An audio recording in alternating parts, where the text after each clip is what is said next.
চীনের এই সামরিক শক্তি প্রদর্শন আন্তর্জাতিক অঙ্গনে নতুন আলোচনা জন্ম দিয়েছে। বিশেষজ্ঞরা বলছেন, ওয়াশিংটনের সঙ্গে প্রতিযোগিতা এখন আগের চেয়ে অনেক বেশি আত্মবিশ্বাসী বেইজিং। দ্বিতীয় বিশ্বযুদ্ধের অবসান ও জাপানের আত্মসমর্পণের ৮০ বছর পূর্তি উপলক্ষে বুধবার বেইজিংয়ের তিয়ানআনমেন স্কোয়ারে আয়োজন করা হয় জমকালো কুচকাওয়াজ। এতে অংশ নেন চীনের প্রেসিডেন্ট শি জিনপিং সহ ২৬ দেশের রাষ্ট্র ও সরকার প্রধান। পশ্চিমা নেতারা অনুপস্থিত থাকলেও অতিথি আসনে ছিলেন রাশিয়ার প্রেসিডেন্ট ভ্লাদিমির পুতিন ও উত্তর কোরিয়ার নেতা কিম জং উন। প্রায় ৭০ মিনিটের এই প্রদর্শনীতে দেখানো হয় অত্যাধুনিক ক্ষেপণাস্ত্র, ট্যাঙ্ক, যুদ্ধবিমান, ড্রোন এবং হেলিকপ্টার ফরমেশন। শান্তির প্রতীক হিসেবে আকাশে ওড়ানো হয় ৮,০০০ পায়রা।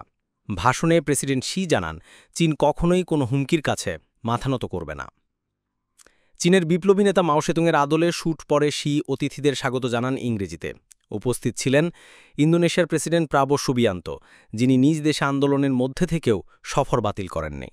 বিবিসির তথ্য মতে কুচকাওয়াজে প্রথমবারের মতো উন্মোচন করা হয় নতুন প্রজন্মের হাইপারসনিক গ্লাইড ভেহিকেল YJ-17 এবং হাইপারসনিক ক্রুজ মিসাইল YJ-19। এছাড়াও পানির নিচ থেকে আঘাত হানতে সক্ষম বিশাল স্বয়ংক্রিয় ড্রোন, এজেট, নতুন লেজার অস্ত্র এবং রোবট কুকুর ড্রোনও দেখানো হয়। সামরিক বিশেষজ্ঞদের মতে PLA এর ব্যাপক আধুনিক আয়নের ফলে যুক্তরাষ্ট্রের সঙ্গে ব্যবধান অনেকটাই কমে এসেছে। বরং হাইপারসনিক অস্ত্রের ক্ষেত্রে বেইজিং ইতিমধ্যে ওয়াশিংটনকে ছাড়িয়ে গেছে। আন্তর্জাতিক মহলে আলোচনার ঝড় তুলেছে চীনের এই শক্তি প্রদর্শনী। শি জিনপিংয়ের অদম্য চীন বার্তা কি নতুন বিশ্ব ব্যবস্থার ইঙ্গিত? সেই প্রশ্নই এখন আলোচনার কেন্দ্রবিন্দু।